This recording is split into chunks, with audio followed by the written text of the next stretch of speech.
Welcome to the journey home. My name is Catherine and I live in Nova Scotia, Canada. The following is an oracle reading of cards that I have chosen for you that I will read fully from and without advertisement. So please subscribe, hit that like, and share. Enjoy your reading. This card chosen for you is from the Fairies Oracle by Brian Froud. Card number 28, the Singer of Courage.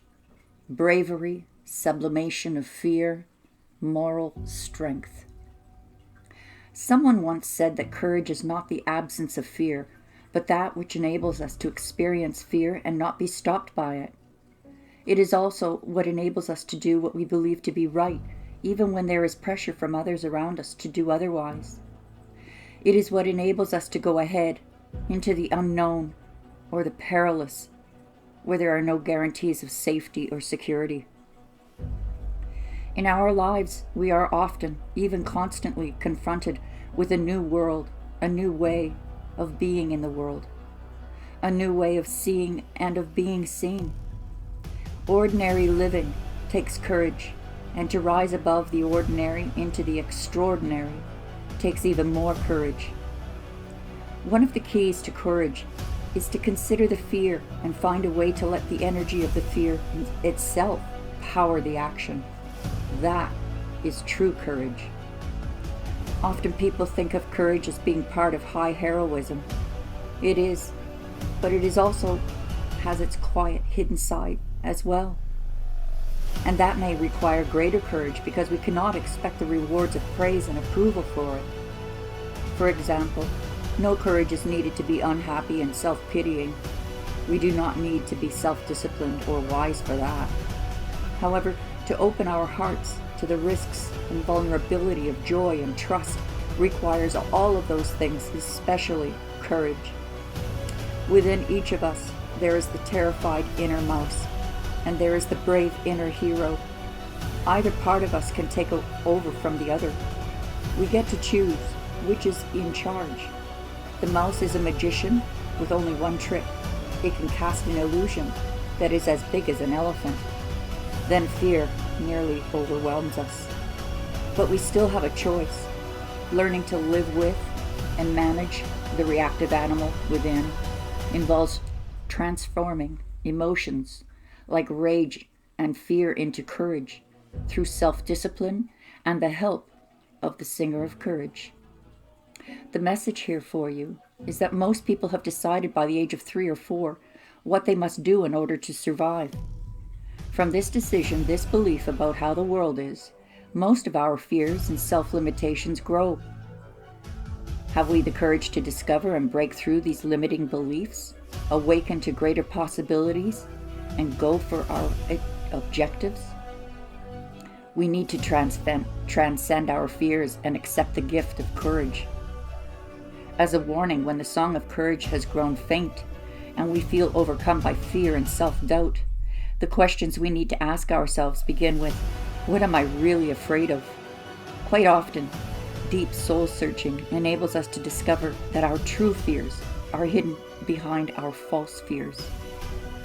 It is impossible to face false fears because they are merely shapeshifters and shadows without substance, continually changing form.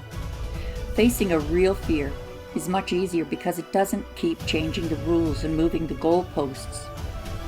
The question then becomes, what can I do to open my heart to courage so when I feel fear, I can follow through on what I want and need to do? As an Oracle group member wisely suggests, another question to ask is, what else is present? She notes, when fear of any kind arises in the mind, more space is allowed in the heart. If one acknowledges the fear, while at the same time looking for whatever else besides the fear is also there. Thus, one neither ignores nor gives too much focus to the fear itself, and more space opens up within which the fear can be explored and liberated. Fairy wings formed of shifting light, emotion, and energy are the manifestation of the power of those beings that transcend the mundane world. Before I read the second card for you, just a reminder to please hit the like and help me beat those algorithms. For every like that you give me is potentially 1,000 suggestions and recommendations on YouTube. Thank you and God bless. Enjoy the rest of the reading. This card chosen for you is from the Fairy Forest, an oracle of the wild green world by Lucy Cavendish. Card number 40, Queen of the Darkwood Elves. Premonition, foreshadowing, mystery. Sometimes there is a stirring, a shimmering movement, subtle but unmistakable, in the web called word that connects us all. This is one such time. The Queen of the Darkwood Elves has come forth to speak with you and ask you to be aware that something is approaching. When she appears, there is a kind of foreboding and unsettled energy, akin to when a storm is gathering its power. There is a very potent force readying itself in your life, and while its impact is yet to be truly felt and experienced, it is best to ready yourself now. So when this card comes, make good your defenses. Tend to injuries and wounds, be they psychic, mental, or physical. Take care of unfinished business and bring in whatever you can. Gather up resources and be ready for when the moment strikes and descends upon you. Because something that was unexpected could have harmed you, could have taken you unaware. But now you are forewarned, and truth be told, you are now forearmed. There is no cause to be scared, frightened, or anxious.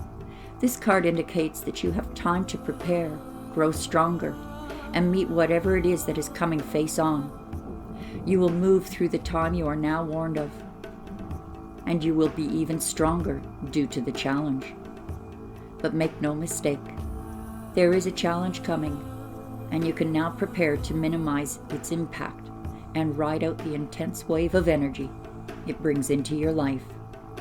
Artwork, Queen of the Darkwood Elves.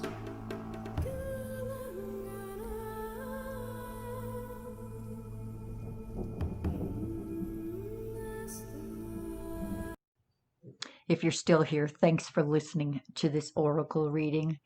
And please join us Wednesdays and Sunday nights live. If you would like some free cards pulled for you, I would love to pull them for you. Check the website out too. There are all kinds of perks for members over there. God bless and talk to you again soon. Bye-bye for now.